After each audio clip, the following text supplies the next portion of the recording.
What I think did it is you showed the players what Valerian looked like versus what. Well, someone asked for a It was physiognomy. just physiognomy. Physiognomy is, yeah. So we didn't like this whatever guy, and then all of a sudden we're like, wait, what does he look like? And he's like chiseled jaw, like whatever. Like he seems all right. Okay.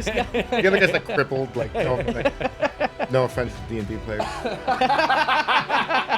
Got him. I don't know. You told me they're all crippled in wheelchairs. I don't know.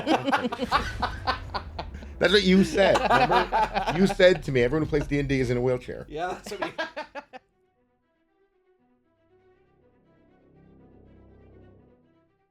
Welcome to the Black Lodge Games podcast. We have a treat for you today. Not really. Yeah.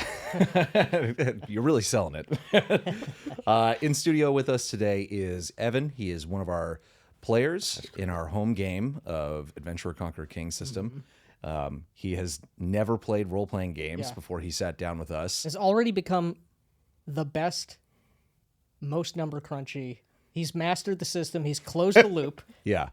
He's completed the game. It was too simplistic. Too easy. It's too easy, yeah. No, I mean, Axe is too simplistic.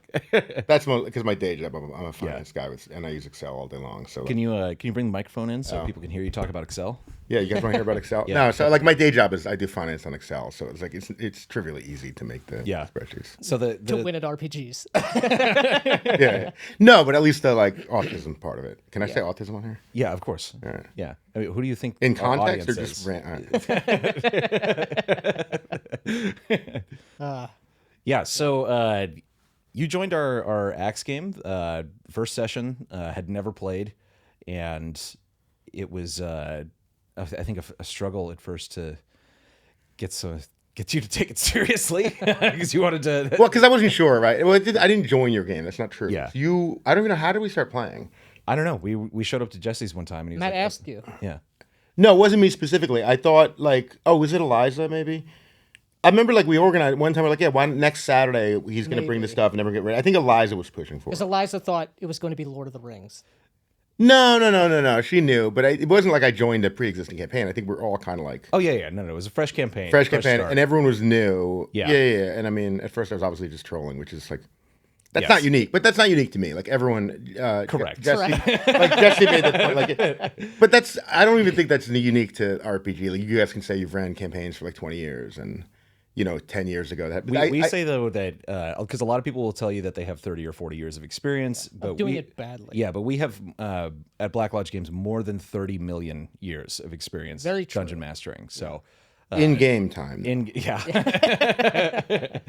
but I'm saying that the tendency to troll things that it's not just unique to RPGs, right?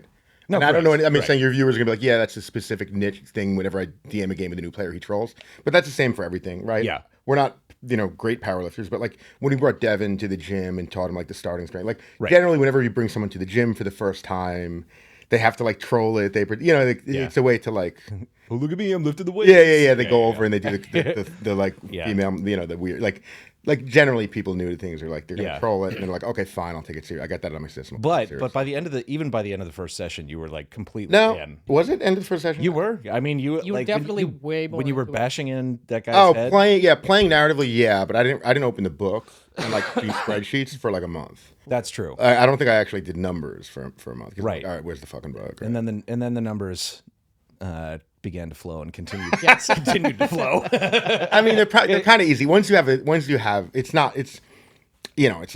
like addition, some division, right? There's not much. It's technically. Yeah, that's the thing, because like a lot of people will say that Axe is very complicated, and there's a certain extent to where that's true. Like It's not so much that it's complicated. There are a lot of simple and not complicated subsystems. right, but it just covers Yeah. everything, which most games Right. don't even come close to. Right. Yeah, and it's not my wheelhouse. Is not accounting, but it's like complicated in the way accounting is complicated. Like to be an accountant, I don't think you need calculus or any high level math. No. You're doing addition. You're doing a lot of addition. Yeah. And a lot of division for accruals, and you just have to know what do I add up to do this? What's included? What's not? Is like so it's complicated but not difficult. Right. But you jumped in, and this is a lot of. This was one of the funnier things that's kind of happened is that you guys are always talking about like, no, we got we have to make a plan because we know Matt's coming up with something crazy. And it's like, I'm never coming up with anything. And That's where you're wrong. yeah. I was like, I'm not making it. I don't know how. I make it up on the fly, but you guys do the craziest things in this game. I don't know how much of that's like we're really truly believe that we're like playing against you. Like I don't think any of us really believe like you're sitting like, oh, these fuckers beat me last time. Yeah. Like it's more like I think we're trying to one up each other and who can be more absurd. Like among the play, like me and Jesse, basically, right? Like Yeah, that's very much true. yeah, and Hal, you know, like who can just come up with the most asinine plan? It's like okay, fine. But they always I'm not gonna work, lose that game. is the What's not the problem. most asinine plan? It starts out as a very simple, logical plan, and then becomes very Rube Goldbergian. And Yeah. Very Rube who? Rube Goldberg. It's like and it's Pee-wee's Breakfast Machine. Like, why do it in 3 steps when you can do it in 30? We should edit that part out. Okay. But yeah, it's like you came up with some plan for weeks, I think. Where Don't worry, MK Ultra the guy. yes, Shit, my phone's out. yeah, where the plan for some reason was we don't like the local priestess, so we're going to stage an assassination of her, and we're going to save her from it. But the way we're going to assassinate her is not like hire someone, is we're going to feed psychedelic mushrooms to some random soldier that we find and just end their life for our own political gains. I mean, that's kind of like a crutch for. That's like Big Lebowski-esque like you make it more absurd. Like Rube Goldberg, I guess, makes it Right. funny, right? Like, and by the way, I knew the reference. I was, making an inappropriate comment.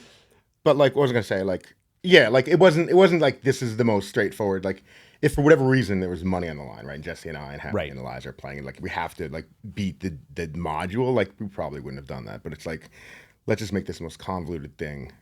That at the end of it, like Big Lebowski is Yeah. an example. Like it's so convoluted, and you're watching it, you're investing. You're like, wait, this is all just about nothing. Like I wasted everyone's and my time. But it's not about nothing because it ended up being Because it like worked. yeah, it worked. That's the thing is like your guys, like your plan, like the there was a point at which Hallie I think said to us like, it feels like we don't even take hit point damage anymore. And it was like, that's because you keep convincing everyone to kill each other for you. Who could be behind this? It's like the most insane Game of Thrones episode that you've ever seen every single time, Yes. which is a tremendous amount of fun. I mean, yeah, and it helps, I guess, that we've all been doing nothing before we started playing. We've been doing basically nothing but watching conspiracy theory YouTubes for 4 or 5 years. Yeah, that's true. We've been practicing with You it know for the like- playbook. You are the deep state in the Oran Empire. That's what happened. Like we immediately just started acting like exactly how, like the Rothschild, like immediately, like, let's just print fake money. Well, that's another thing is that the money is often referred to as being fake in our group. That the gold doesn't matter. Like you can't Right, take you the can't gold. take it home with you. But the second that like a powerful magical item comes into play, Oh, I know. everyone's referring to it as the sword, not the fake sword. It's not the fake money. It's That the was sword. more. That was more them. I know. What's his name? Yeah, because totally using random rolls you found and now have, much to Jesse's frustration. Yeah, he's not happy with that. He's little The fighter did not. Yeah, so we had a random encounter in the dungeon with some ants, some giant ants. It was literally that. And I rolled on the treasure tables, and when I came to magic items, it's like, okay, there are magic items there. One of them's a sword. Let's roll on the sword table. And I rolled 100, and I was like, You really did? yes. I was like, I wouldn't give that thing to you. Are you kidding me? This sword, by the way, it's one of the most powerful items, as far as I can see, published in Axe, at least magic weapons. It gives you unlimited cleaves. So you have no level restrictions whatsoever. It does like an additional D6 of luminous damage. Has an additional attack per cleave. Yeah, exactly. So you've got 2 actual attacks you can make. So now it's like when we were running the Shucked Oyster, there was an encounter that we had there was like 7 of these monsters that come out of this pipe organ, and you just killed all of them, and like immediately, I was like, okay, well that wasn't a challenge. But it's yeah, I never would have given you something like that on my own because Yeah, no, I assumed you. I don't think you. I don't assume you literally cheated, but I assume you're like. maybe you had a choice between like the epic and the legendary treasure tables, and you went up one or something like that. No. I don't play that way. It was so that has been that was very funny though that you got the sword and Jesse did not. It mostly was funny because they were mad about it, right? Yeah, if they weren't were mad very about mad. it. It wouldn't have been. It wouldn't have been fun. Yeah. Right? If it was like awesome, we're on the same team. You can. Yeah. But the fact that they were actually mad about it made it funny, right? It's Try rolling dice better, guys. Yeah. Fucking losers. yeah, skill issue. We did hit a skill issue last time we played when 3 people died. That's true. One of whom had their genitals burned off on the mortal wounds table. His girlfriend, by the way. I'm not Who kidding. did not die? It's just how the I didn't make the mortal wounds roll. I didn't make the table. Like, So you now have a trans girlfriend. No, I'm trying to understand. I'm saying in game, in the character. game. We got role play seriously, I don't have a right? character in the game.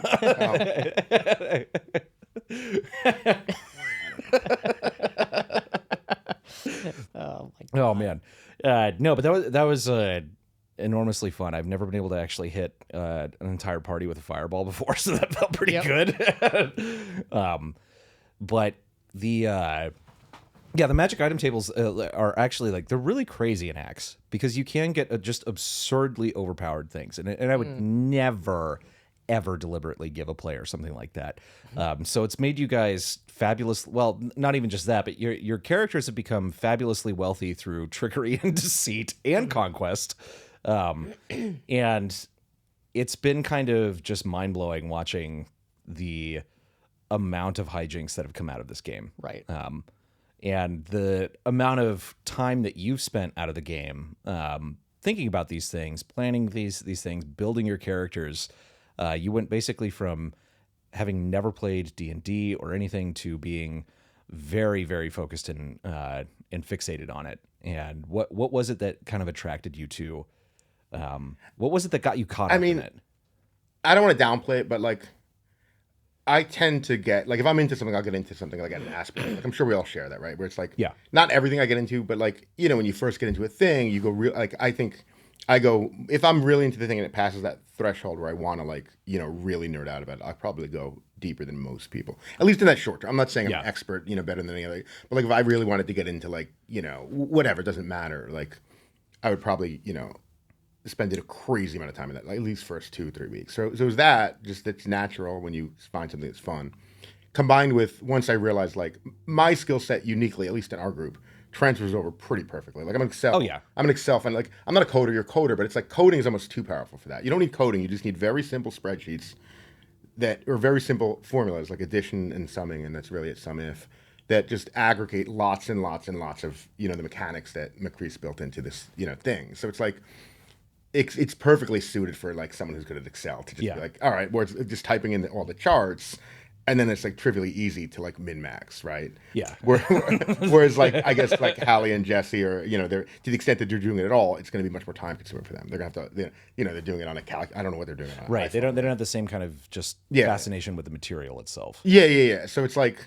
It's literally what I do for a living in terms of on finance. I mostly am a consultant for real estate investors, and it's like they're looking at what's the ideal price you can pay based on like a couple moving. It's not high level. It's not like high level derivatives and stuff like that, right? It's just very simple like rents, blah blah blah. It's like let's maximize certain parameters. A nice elegant model where everything links together. So it's like that's just that skill set, except instead of the output being like real money in the real world, it's fake money. Fake money. Real money. Fake money. Fake money that matters more. But a lot of it's no. But a lot of it's because I consult from home, independently. So I make my own hours. So it's like I have 2 monitors. I have my real Excel open, and it's like when I get kind of bored and I hit a wall and I'm getting frustrated, I switch over to the Axe template. Like Excel's already open, So it's like I have to do. No, when I rationalize, like it's not the same as taking a full break. Like you're like shutting off your computer, leaving your office, going to your living room, and like watching Breaking Bad or something like that. I'm still on my computer. I'm still in like this like analytical mindset, and then like what turned out to be like, okay, I'll take a 30-minute break and do my Axe spreadsheet. It turned out like 8 hours later, I'm like, I'm not gonna lie and pretend I didn't put a lot of time, but it's like that's how it like sneaks in because it's so close to already what I'm doing. I'm in my office. I have a bunch of monitors. One of them has my real Excel that I'm supposed to be doing for a client. The other has like this Axe template. It's like you just next thing you know, it's like 4 or 5 hours later. I'm like, holy shit, I had a headache 5 hours ago. That's what shifted to from under 1 to 2. It's like I could have gotten something done, right? But You did, though. yeah, Axe is the cure for headaches, is what you're saying. that's basically what. for Yeah, that. that's basically, That's basically what you said. So we had been talking earlier, and you had mentioned, like, again, you've never played D&D or RPGs before, but it really is something that you should have fallen into. But it's just happenstance that you'd heard about it, obviously, but it was just not anything that you I think dug some into. of my friends in high school, I'm not going to mention names, people I lost touch with, but like I think some of my friends in high school did play. Mm-hmm. I might have heard of it, but I never. It wasn't. They didn't play that often enough where they mentioned it to me. Like I knew of it obviously in high school. Yeah. But, like I had friends that probably like were into it, but like you have played a lot of like you big into MOBAs, and we've talked a lot about that's WoW more recent. before. Growing up, I think anyone I grew up with wouldn't be like, oh yeah, that kid was really like. That's more like recently, like not MOBAs, real time strategy, like video games, like because because I grew up playing chess, right? I wasn't really great at it, but I used to like recreationally playing chess with my friends, and so that went to like real time strategy, which is like Warcraft 3, StarCraft, stuff like that, right? As far, like I never remotely cared about like Command and Conquer, like Command and Conquer. no, or like Conquer's awesome. Yeah. Or is that not maybe not Command and Conquer? That's an RTS. No, it's Counter-Strike. Yeah. No, I'm talking about, I never cared about the ones where it's like yeah. first-person shooter, like GoldenEye, like none of that I cared about. Mario Kart in college, never really cared about. It was only playing against someone like in like basically like a chess type RTS, right? Right. Like I know in college like people played like GoldenEye was big. And like I've played before, I never did anything for me. Like you're all just like playing in different rooms in like the frat house or whatever, like that. Yeah. But I never cared that much. What other games were big? I think Counter-Strike came out after that. Counter-Strike was But, like big. Counter-Strike, Halo, like whatever. Mario Kart was huge. Yeah. Like I'll play it, but I don't care. It still is. I mean, But yeah, it came out of like real-time strategy. I only played WoW like for a couple months. One time I was unemployed back when I lived in New York. I played only like 6 months. But I did again. It's the same kind Really? of. With what tier you talk about it? No, but it's the same. It's the same kind it of. was literally 6 months straight. No, it was like, no. I was like unemployed. And I mean, like I was, like other than because he was playing WoW. Wow. No. And so it's the same kind of like that's the kind of problems I like is like the min maxing where it's like Yes. like holy shit you went to that level of detail. It's like yeah, someone had to, right? Like I tend to Done. no, which is why like these types of games are kind of like hard because it's like the stated goal is everyone's supposed to be playing as best they can by the rules, but if like not too much, right? Because then it's like it ruins it for other people. Right. Yeah, well, I mean, you're supposed to be playing in character, and this is something because you also are playing in my Prowlers and Paragons, which has a very different, much lighter compared to Axe rule set. There aren't subsystems and charts or formulas to simulate as much of the world. Again, it's a superhero setting, but you're also enjoying your character in that as well. Yeah, no, I guess it's fair. And it's good practice in not taking things too serious. Like, it's kind of like this, like, it's this awkward, like, situation where it's like imagine you're playing, like, a basketball against, like, let's say, 10-year-old son and you're playing basketball against him. You have to find that balance between, like, I'm just going to play 100% the best I can, make it unfun for him. Just dunk. I'm just going to destroy him. Just dunk. Or you can't patronize him like he's a toddler. Right. Like, good shot. He's like, come on, Dad. So you got to, like, play kind of like your best, but at a different like. It's kind of hard. You have to play 100% at a lower level, right? So you can't just like purposely give him like steals or whatever. But that's kind of like the difficulty in it, where it's like I'm not gonna do purposely bad. So what you're saying is everyone else in the group who's playing is a child. much worse. They're holding me back. And they're no, but it's like if they're not gonna, they're obviously not like going nuts over min-max. They're playing more for the narrative, right? So it's like, right. It's like I'm not gonna take the rules.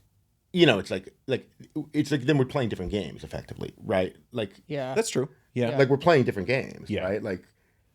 Yeah. I'm playing to like conquer the Oran Empire, and they're playing to like have fun and laugh. So like Oran Empire, I don't remember what that is, right? Yeah. The what? Yeah. Like I thought we were just running around without genitals, laughing. No, like it's like we got to stay focused on the goal. There was a prophecy about a beating red heart. They're like, there was. It's not the, You're right, the there prophecy. was. It's that you have a dream about it every night. Yeah, but I mean. And now you guys own the evil beating heart. We do. Yeah. I do. Yeah, Nick does, yeah. Well, no, he's dead, so nobody does. Well, that's That's true. true. Leonicus did. I did own it. You did die in that fireball. Yeah. And who knows if they'll bring you back. We'll see. Yeah. We brought back Petros only to have him die in the fireball. Right. Immediately. Well, not immediately. He refused to. Oh, well, he that's true. refused to pay homage. That was such. Oh my God, that was his fault. That was so his fault. So He never watched Indiana Jones and the Last Crusade and inverted the. He literally never has. He's never Really? seen Jaws. He's never seen Jaws. He didn't even know the soundtrack from Jaws. What? Dude, he's like 24, 20. Oh my God, he literally means it when he said that Yeah. he's only seen movies after 2000. Yeah. No, we were talking about how This changes. one time everything. Jesse and Jordan, we were talking about like iconic like soundtracks. We were Yeah, talking yeah. about, like how Yeah. who did Do Jaws? you move the mic in? Just a Yeah, little? who did Jaws? You would know the soundtrack. Probably John Williams, right? Yeah, one of those guys. So we're talking about how like John Williams basically made a soundtrack for sharks, right? Like that song you played in any context, everyone knows it's a shark. Yeah. And when we're sitting around just having cigars, and Jordan's like, I don't know what song you're talking about, and like Jesse played it on his phone for him, like that dun. He's like, I've never heard that in my life. And I don't think he was lying. I think he was like, he's like, I wish I had. I'm not trying to be a dick. Like I just never heard that dun. And just, we're fucking old. Whoa, that song's cool. And he's like putting things It's like the jerk. Like, what is this? Speak to me. So this means there are sharks. We're like, fucking, you're trolling us? He wasn't. I don't think he was. Maybe if he was, it's brilliant also. So no, he never saw Indiana Jones. If I had to guess. Yeah. But what happened for in this is that there is a room in one of the dungeons in the Shucked Oyster. The whole thing is that there's like these demonic apes you've been seeing, and through this little hallway there's a set of monkey bars that leads into the entrance of a temple. And if you use the monkey bars, you pass through the hallway just fine. And if you don't, there's a pressure plate you can step on that gives you, some blades at the knees. And he he said, I Naruto run into the next room. Because he got a magic katana. No, he got a regular katana. That's not magic. He doesn't know that He yet. doesn't know that. No, he did, because they did detect magic. And it's you're right. just No, a sword. but we had talked about it. I think we still, until now, I think we still thought it might have had at higher that level time? magic. No, even literally up until right now. Okay. Up until right now, I thought it had higher level magic that we just weren't able to discuss. Yeah, no. So it's Now throw confirmed it it's a away. piece of shit. Okay. No, it's literally it's a silver sword, so it can do things that silver blades can within Shadow Dark. It may not apply an axe, I can't remember. But Naruto ran through this and hit the blade trap and took maximum damage on it, and then got nuked with a fireball immediately in the first round, which was great. And that was entirely his fault, because this is the thing. Players always tell you, like, oh, you killed my character. It's like, you killed your character. Like, why do you think why would I put monkey bars in there? At the top, yeah. What would be the point of that even being in there if you weren't supposed Obviously, to you're touch supposed them? to use them. Yeah. Well, So that whole description of the pea-sized thing, that's an homage. That goes back to like. Oh, yeah. That's Yeah. from original D&D. That's been Yeah. he described it as a pea-sized thing. Yeah, it's like a pea-sized, like, sphere of flame that right. then, And then it once it explodes. it But explodes. the exact into- phrase pea-sized is like Yeah. straight out of like the 80s or whatever. Oh, yeah. Yeah. It's Yeah. part of you can target things, or there's certain like penalties and rolls you have to make to So you aim Yeah, it like you through have to a make small... like I think an axe, like if you're gonna like try and throw it through like an arrow slit or something like that, you have to make an attack throw. Right. And if you fail, then it detonates beforehand. So it's super dangerous, and it's a way overpowered spell, which is awesome and hilarious. But it's actually been reduced in its power from regular D&D because it used to have a much wider blast radius. But this is one of the reasons why it wouldn't make sense to use on a battlefield, because it changes the unit tactics if you can nuke an entire company with a fireball, as Right. opposed to like maybe like a platoon or something like that. But it was oh man, yeah, that was so fun, because that was one of the first times in a long time that you guys had any adversity. It's like magic swords and mid-level character. Your characters are all at least 5th level now, right? I think so, yeah. Yeah. Not my character. I mean, give or take. Not the right? warlock. Yeah, not anymore. But you have one. You have at least one that's 5th level, I think. Yes. No, you knew. Is Estelar 5th level or? He is now Or is after he 2 or the 4? hijinks. Oh, that's right. That's right. Yeah. So we also in the game we're doing the experiment using the 1-to-1 time thing. We ended in the dungeon last time because it was too cool, and we didn't. And we wanted to keep going. But we decided that we had been playing 1-to-1 time the entire time, so we just did 6 months of downtime to catch up.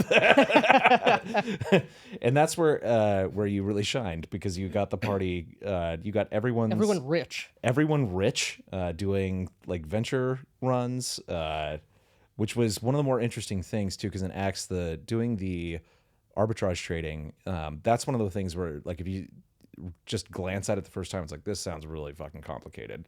But you figured it out and you ran the entire thing. That's when I started. That was actually when you. So yeah, we were playing 1-to-1. I don't even know what calendar we were playing. We were just playing, right? D&D. We were just playing. We were traditional stop time. It's like we stop, we pick up right where we left. And then you told us, like, next time we play again in like 2 weeks, whatever, or a month, it's going to be 6 months later.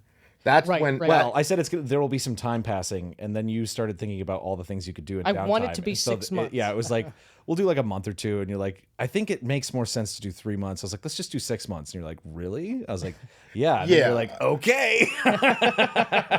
Here's what I did every day. You know? No. I remember what happened, because it was at the time. So my wife has this character that she hates, right? Not hates, but like no, but she had very low stats. And not only were her stats low, but it was worse both worlds. It's like a venture that's only meant to do like.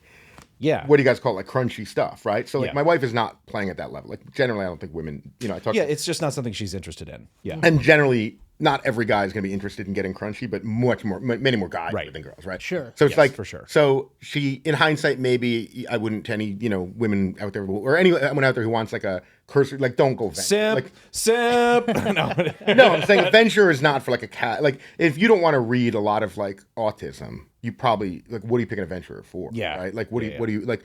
It's not, and it's not complicated autism, but it is like, it's 8 pages of, you got to keep it all straight. Okay, this goes to that. And it's not so much as if you make a decision on how you're going to do it, like what item you're going to trade, it's easy, but it's like, you're like, holy shit, like I got to figure out, I don't know. There's a little bit of decisions where it's like, it becomes circular references in Excel or whatever.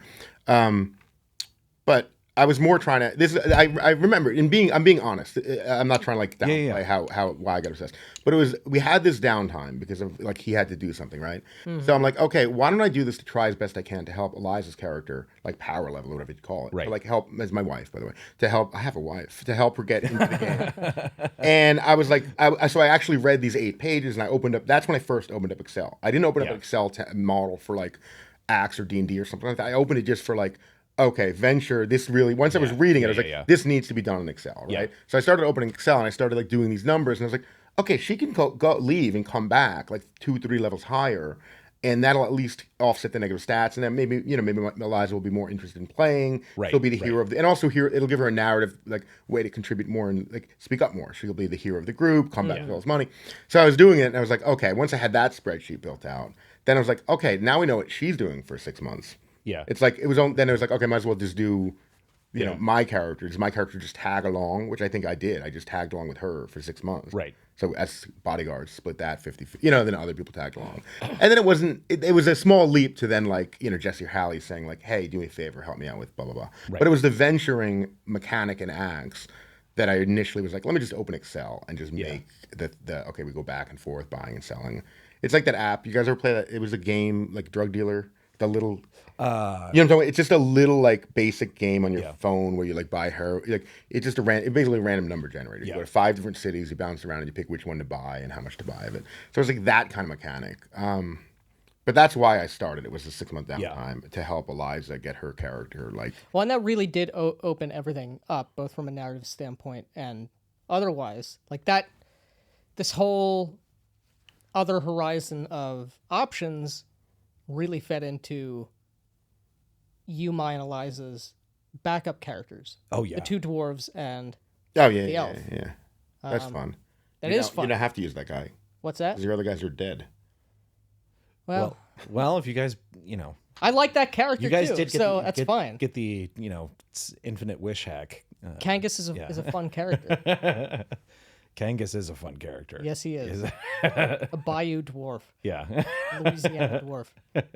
But yeah, that was like the whole gimmick. We're gonna scheme. We got kicked out of our dwarven hold for your forbidden bi-species romance. Yeah. With an elf.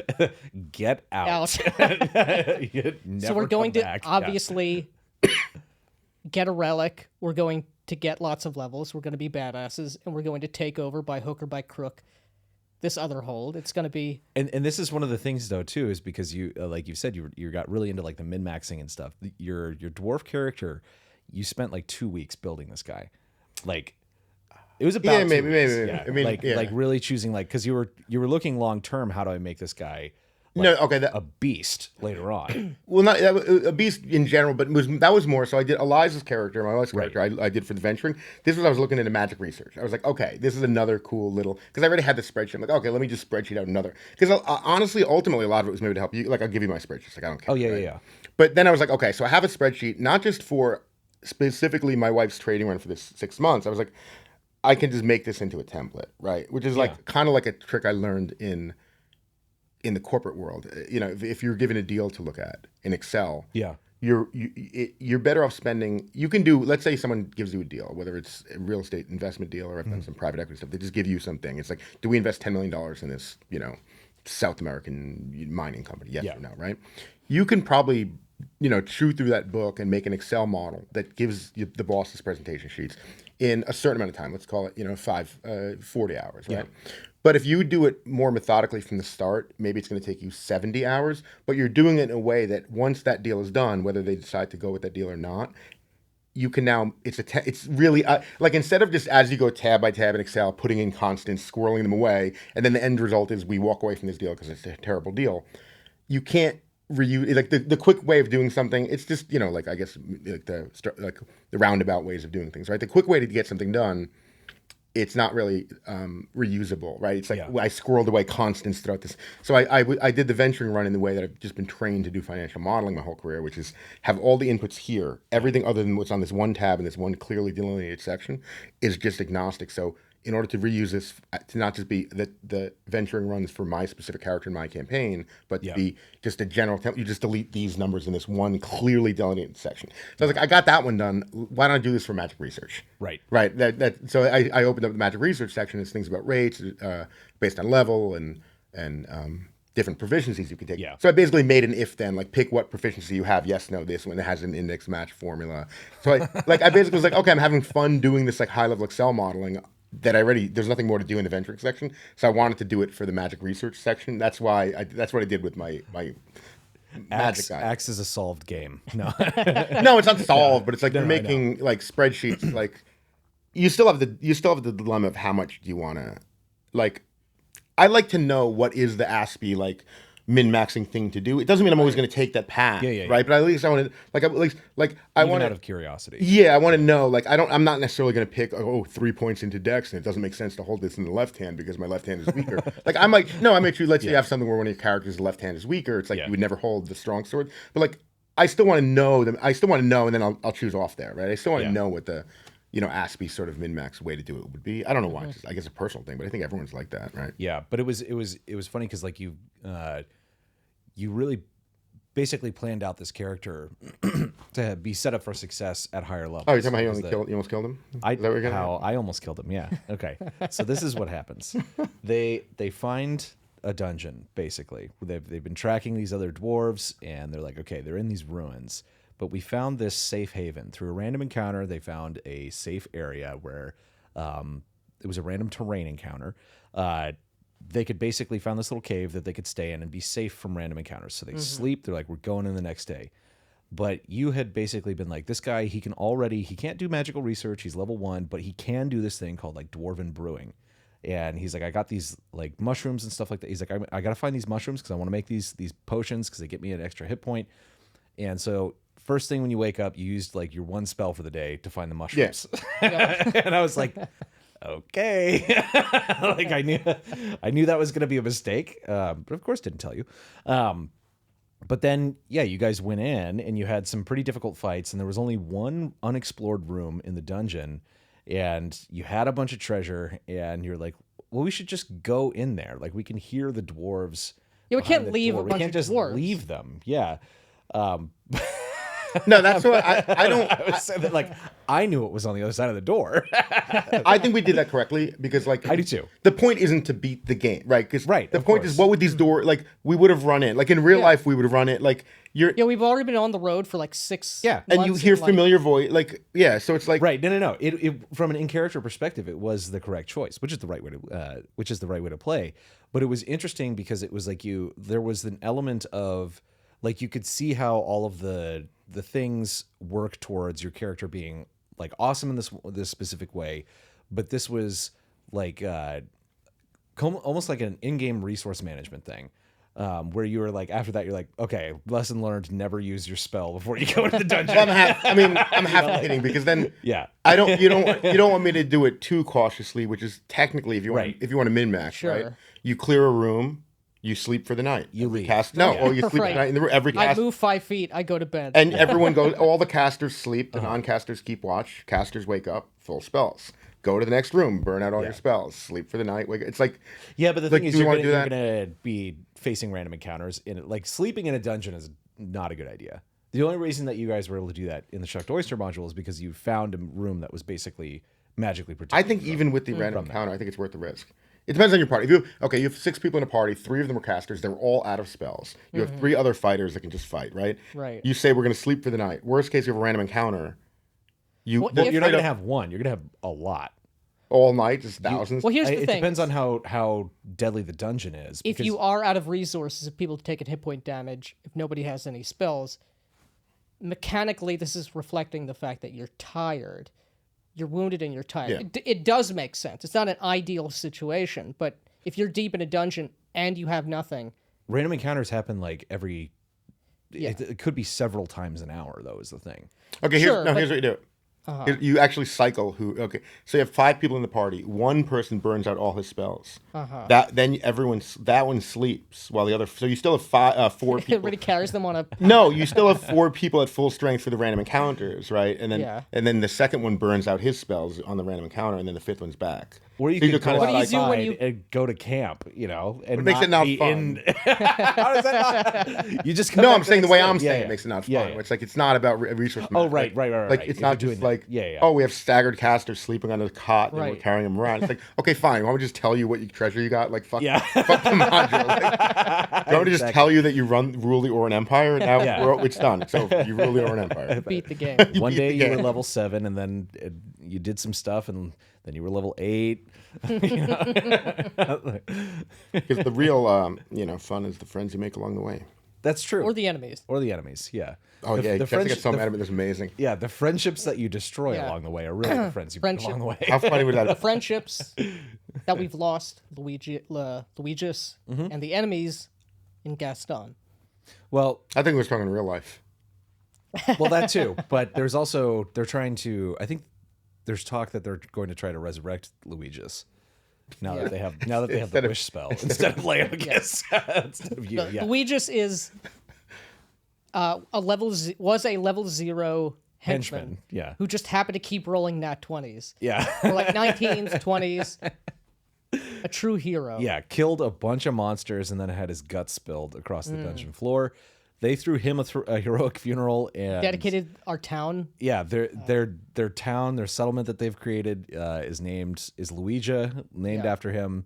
They have a festival called Luigi's Day, and now Luigi's may be coming back. Who knows? Because they got a hold of a wish spell, which has somehow turned into 3 wish spells, which is absurd. But You gave it to him, right? yeah, Or it's like you it was had to, it was a kinda, like- contingency we hadn't really thought of, but. But it makes It it, was way fair. more. It's way more fun. way this more way. fun now. Yeah, because now everyone has to fight over the wishes. No, she's keeping him. Okay, that's what she thinks. Like, obviously, that's not going to happen. Are you really going to allow Hallie to make 3 wishes? Oh yeah, it's gonna be amazing. Oh God! Like, of course, right? It's gonna be fucking amazing.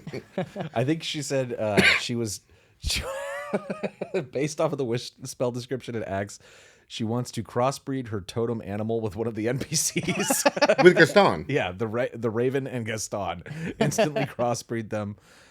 He gets a spell saving throw But I hope she just, even if he passes, she burns more. She burns all three. I'll do it again. Yeah. It just fails in all three times. Well, that was fun. Oh my god! And then she's obviously going to try to wish for Morgana to have. I think give her more 18. credit. Well, Because maybe that's she won't, crossing 'cause if characters, right? Yeah. No, that's I don't true. even want to That's explain true. to viewers, but it's like she's not. What I mean, is there? I'm sure. I don't. Again, new to the hobby. I'm sure you guys have a term for it where like people play. What are playing? Where there's 3 characters at once. Oh, like, Like troop troop style. style. Troop style. Oh yeah, Troop yeah. style's a Where known people thing. metagame. Yeah, yeah. But I'm sure it's been no. I'm sure there's an in hobby phrase for when people are playing troop style and they're having their individual PCs favor each other more than it makes rational sense for me. Yeah, This would just be, it would be metagaming. metagaming. Just it's a subset. Yeah. Yeah, okay. So she's trying not to do that. Yeah, right. that is So, true. Like it would be so to tell your viewers, she has one character that found these awesome wishes, and another character coincidentally really wants a wish for other unrelated reasons. But there's those 2 characters that she's playing don't have any narrative reason to be Of course interact not. and like and they don't like it they don't like each other, they don't know each other. So Right. it'd be kind of metagaming to be like randomly my one character like Well, it's funny because I think that like she got bored with Kaiwaska, her shaman, for a while, and then started playing Morgana the Witch, and then because Morgana the Witch was off researching how she can raise her charisma so that an NPC will like her, she started playing Kaiwaska again. I don't know, maybe it was it like the speaking with animals that got her like really kind of invested in that again. But she also got the direwolf because 6 months had passed. That's true. Her direwolf is trained now, so she has that. but she doesn't use him. She's not using him. Oh. Not yet. She rode him out to the graveyard and then Yeah. got off. Yeah, got off. No, I think she just whatever. She has her one character she was enjoying playing. That's table. She was like, I might as well just play this other character. Right. And then finds all this awesome shit. But I kind of felt like for a while she just didn't like that character anymore. But she was having a lot of fun playing it. And I think part of that might have been forcing me to have to role play as a cow and as a giant cricket and as a vulture because she kept speaking with animals. Well, that's your fault because she did speak with beasts and that makes the dungeon, whatever judge or whatever you guys are called, have to like talk like a talking cow. And then we were outside having a cigar and you were bemoaning the fact that you had to do that. So you told us, like as friends, we're all just outside having a cigar. No. I wasn't bemoaning it. I said I did not anticipate having to play a talking cow. And they're like, well, now you're playing a cricket. Yeah, we took in it the like middle of you combat. were bemoaning that. So we're like, now we're just. She's like, I don't want to waste my spell. Yeah, but Matt'll have to play the talking cricket. Yeah, so now every cooldown on the speak with beast, it's going to be like What's a new like a random one too. It's a worm not even like a now. dog or something. That, clam, like an oyster. a snail. An oyster. Yeah, there we go. So what do you think of the shucked oyster so far? The what? You son of a bitch. Oh, it's all right. You heard it here. Shucked oyster. It's all right. Obviously it's a lot of fun. I don't know if it's. I mean, again, not having grown up playing this, but like from your point of view, you were talking earlier how we're playing these high level schemes. It might not just be because like, oh, we're smarter than other, your friends in high school, but like as people get older, right? Like You're definitely smarter, but I don't know. But I'm saying as you get older, when you're a little kid, like you just think of the kinds of movies we watch, right? Like when you're younger, you're watching just like you still watch Marvel movies, but like there's a lot of. I remember Twin Peaks was on when I was a kid. I might have been. I don't remember what grade I was in, and I remember I'd flip through the channels. And I thought it was boring, just a snooze fest for of course, boomers, right? I would. I don't know that I would watch like I wasn't just like watching A-Team and Knight Rider like that level base, but like somewhere in the middle. But Twin Peaks was way too slow moving for me. Oh right? yeah. So, the segue being like the shucked oyster is. Yeah, it's that kind of like it's like okay, you watched Knight Rider, A-Team growing up, you watched G.I. Joe, but now you're getting older and you want different kind of entertainment, but you still want there to be some kind of tension and excitement. It's literally like Twin Peaks. Like you graduate from whatever the TV show would be that you're watching, right? Like when you're young, one year too young to watch Twin Peaks. I don't know what it'd be. Like, It's literally like Twin Peaks. It's literally you like heard Twin him Peaks. say it. No, it literally is. I think you kind of almost explicitly like not modeled it on that exactly, but like you were definitely heavily inspired by the Lynch. By Lynch. Oh yeah. And like literally Twin Peaks, where it's like they're all kind of you did it in your other video, right? A couple weeks ago. the soap right? opera video. Yeah. Where Right, everyone's connected to each other in different ways. Yeah. Yeah, so that makes it more interesting. Like there's not like It's also impressive that you guys managed to find both dungeons and you've only met like a few of the characters.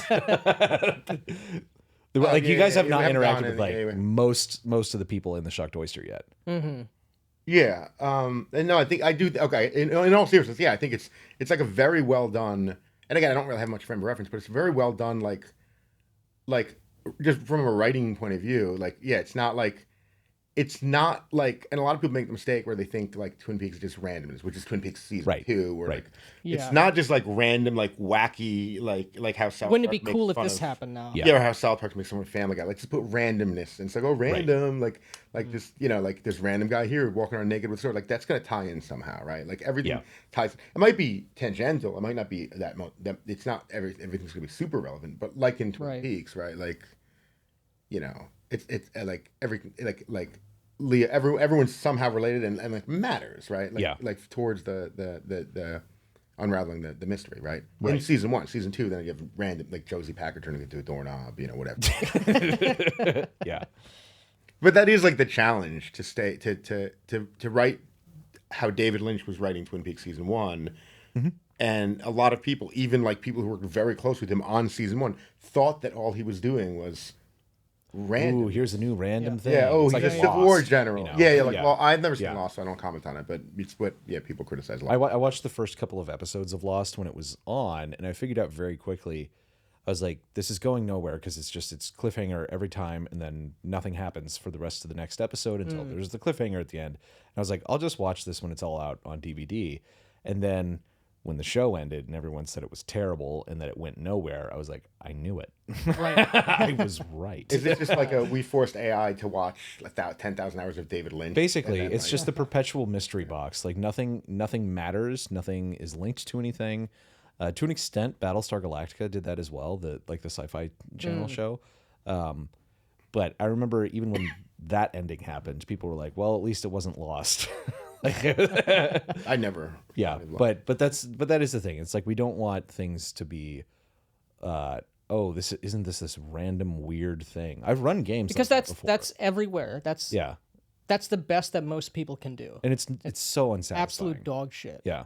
It's like when South Park did that takedown of Family Guy, and I could never. Yeah, well, like the I manatee. I could never watch that. And I like Family Guy even before the guy's stupid of course. or whatever. Like, I liked it. I thought it was clever and witty. And like, oh, it's so random. And then South Park, I'm just like, holy shit! like I can't unsee this now. Yeah. It's like I can't unsee it, right? So it's like, it's a crutch to be funny to do randomness, right? Like, and some of those bits are funny, like on their own. But it's like that's the whole show. But it's in this. It's like the same way that some kind of like improv comedy is funny, where it's just a guy going nuts, acting crazy. Oh, look at this guy go crazy. Yeah. It's like, all right. I mean, I hate to say it, but I feel like I think You Should Leave is a little of that. Like the bits that are funny are amazing, but like there's a lot of like cringe bits in it. Which by the way, I love the show, but it's like, I guess just the ratio is better. It's not like you're doing, 90% of it's cringe randomness for the sake of random and then 10% payoff. There's maybe 30, 40, 50% payoff. But. Yeah. Mm-hmm. Yeah, but we tried to, again, not model it off of like the story of Twin Peaks or anything like that, but definitely with like the interrelated characters, because that's what makes everything so much more fun. Some of the characters from our campaign have made it into the Shucked Oyster. Like Buko is in there. He's different in the Shucked Oyster for Shadow Dark than he is in the game here. Right. And I think that's probably going to continue, that things in our campaign are going to spawn. Oh yeah. Things they can't not. I mean, that's how it works. It's too. Right? That's how. It's the thing is, it's too wild and entertaining to not draw from. But I mean, but again, bringing it back to like the soap opera thing, the Twin Peaks thing, like that. It's so self-evidently the case. It's like however you're playing the game. If you're trying to strictly min-max, if you're going for straight narrativism, the characters and what the characters are doing are the things that are memorable. Like, the confrontation with Gaston. Who the hell is Gaston? Who knows? We had a reaction. Our group had a reaction. One player had a very impactful reaction. Well, two players actually. Yeah. One more physically impactful than the other. Luigi's. Yeah. Level 0 NPC. Yeah. Has a myth and a legend, a holiday, and a town all about him. Taking on a life of its own, and that's the that's to me kind of the magic of these games, and it always comes down to the character goals, and a lot of times it's what your guys' goals shape everything about the game. Like where you want to go is where the game goes, and there's obviously things that are obstacles to that. Like my NPCs have their own goals and everything like that, but a game without interesting characters, I think, is not even worth playing. The interaction from the get-go with Legged Valerian and Buko, we initially hate it. Well, Bob, I wasn't there for that. My wife and I were away. Oh, that's right. You weren't there for that one. I don't remember. For Buko. Well, you definitely were there. It's session 1 when it was decided that Valerian had to die. Yeah, it was that Legate Valerian had to go because he didn't laugh at your joke, and that shaped the rest of the campaign. Where you guys until Valerian had a face turn. Yeah, by being an absolute Chad on the battle. Yeah, no, what I think did it is you showed the players what Valerian looked like versus what. It was just physiognomy. It was physiognomy. Yeah. So we didn't like this whatever guy, and then all of a sudden we're like, wait, what does he look like? And he's like chiseled jaw, like whatever. Yeah. Like he seems all right? Yeah. The other guy's like crippled. Like no offense to D&D players. Got him. I don't know. You told me they're all crippled in wheelchairs. I don't know. I don't play this shit. That's what you said. Remember? You said to me, everyone who plays D&D is in a wheelchair. Yeah, that's what I mean. Am I wrong? I don't know. I'm new to this. So I did want to point out, I don't think we're going to do it, so I can tell you. So one thing we were toying with as players was to troll, just because, like, basically the way, obviously you're either trolling the judge, you're trolling someone, right? That's how it's fun, right? You're either trolling the judge or you're trolling each other, right? Yeah. So you just constantly shift, and you have to shift the target quickly, otherwise the person, right? Like, if you troll the judge too heavily, like, for 4 or 5 weeks at a time in a row, it's like... and we don't get to play. Yeah, he gets mad and he goes home. So one thing we were thinking about doing, we were thinking like, okay, he made this like to sell the Shuck the Oyster, by the way. It's a brilliant Lynchian Twin Peaks-esque season 1 world, give or take, right? And we're like, how do we troll that? What's the perfect counter? Jesse and Hal are going to be mad at me because we had this whole plan. We ended up not doing. We're like, what's the perfect counter to a David Lynchian Twin Peaks universe? I don't know. A Mark Frost Twin Peaks universe. Oh. So we had it all planned out that the next time we play, we didn't do it. This is like a couple weeks ago. We're like, everything is just proceduralized. No. Even more specific. Like, and we're gonna see how long it took you to figure it out. Like, I was gonna say Bob the Bard has to lay low from that interaction with Gaston, so he's gonna get on a horse and just ride north, and he's gonna like carouse. He has a James Hurley side quest. Oh God! And meet like a woman, and I'm gonna force you to like talk it through like the James side quest in Twin Peaks.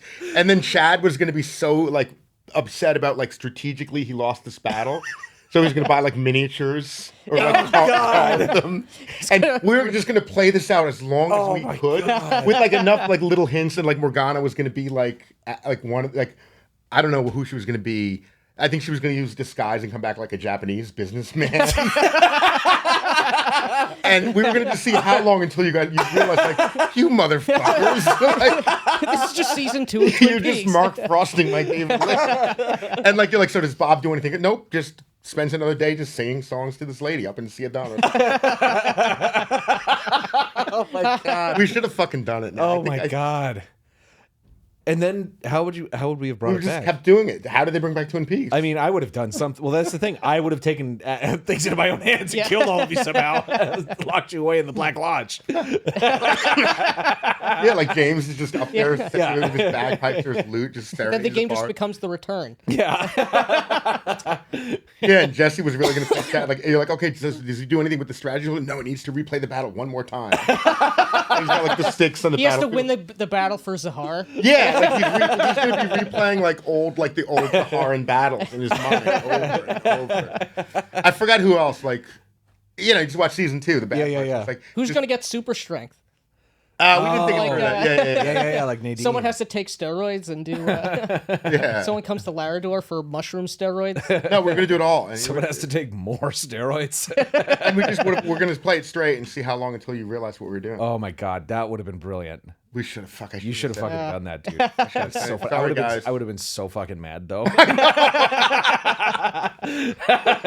are we even playing this fucking game? You're just serenading. You're this awful, and I was gonna write like awful songs, like kind of similar to that. And then I was gonna make you everyone. I was gonna like sing them or whatever, like say the words. And Jesse and Hallie and Elle, they were all gonna pretend it's interesting. You'd be like, "Come on, don't sing the song again." And they'd be like, "No, we love the song." Oh my god, you It lunatics! has one line. You fucking lunatics! I really wish. I honestly think you would have quit though if we did that. Like if we pushed that too hard, I think you would have been like, "Fuck this! I'm going to write with Nick. Like, fuck you guys. Go back to whatever you did before you played fucking D&D." Holy shit! We should have done That would have been. That would have been a master stroke. Fuck. Yeah. Yeah, because it lines up. Like Bob would have been like fucking Yeah, James. James. Yeah. Oh my god, dude. Holy shit. That's the perfect counter to a Twin Peaks universe. Right. If your players aren't trying to gaslight you like this, You're doing it wrong. You're doing it wrong. I forget Eliza, like the venture. Maybe she was going to be the Chinaman or whatever, the Japanese guy that. Tokunawa or whatever. Yeah, Tokunawa. I forgot who Hallie was going to be. Like, what's Audrey do during the bad seasons? Isn't she? She works at One-Eyed Jacks or something, or is that a different? No, that's long. No. No, that's long. That's before. under Lynch. Yeah, Lynch yeah. has her there. She's working at the What does Great she do? Northern, being boring. Yeah, no, but being creepy towards what's his name? Bobby? No, the main guy. The main guy, the Kyle MacLachlan? Yeah, I forgot the guy's name. Creepy? Well, not really in season 2 anymore. Well, I don't no, know. because the reason that romance never happened. Because of Kyle, yeah. Yeah. Well, sort of. Maybe you told me this. It was like Kyle MacLachlan basically Well, Kyle said said that, this like, on Malice's podcast. Yeah, that it was. it was on Mouse. yeah, I think it was on his podcast. I don't remember what he said. Kyle said to David Lynch, "This isn't my character. I don't feel comfortable with him going this way." And David Sure. Lynch was like, "You're right." Right. That was part of it, but I think he was also dating one of the other actresses at the time who was pissed that they were giving this romance to him. Was it Laura Flynn Boyle? Yes. Yeah. Don. I don't know if that's true or not. But it's interesting. It's interesting. I'm going to choose to believe that it is true. Yeah, me too. Kyle MacLachlan is always welcome to come on the Black Lodge Games podcast, by Yes. the way, as is David Lynch. What's his podcast? I don't remember, but it's pretty cool. Yeah. It's about some town in North Carolina. Yeah. I know Malice probably wouldn't have you guys on his like for obvious reasons, but you should have him on first, right? We probably will at some point. But yeah, I think we're nobodies right now, so we won't fit on his podcast. Yeah. If we make $1 million with the shucked Right. oyster. You need to fund the Shucked Oyster so we can be invited on Michael Malice's podcast. But we should get him in here at some point. But Yeah. okay. I wish I hadn't said that about the fucking David Lynch shit. No, dude, that's great. That's No, I great. wish we did it. That'd be amazing. Well, now you'll come up with something even Even more more insane and convoluted. Yeah. Always be gaslighting your players or your GM. Yeah, always, rather. everyone just That's Everyone gaslight everyone. yeah, exactly. That's incrable. But with that, I think we're running out of time here. So, is there anything that you want to promote? The Shucked Oyster. There you go. It's the best mollusk themed module. It's the best mollusk themed carousing location I've ever played in my entire D&D career. Excellent. And I can say that unequivocally. That's going on the back cover. Yeah. Thank you very much. And don't miss the Kickstarter for the Shucked Oyster coming August 6th. Yep.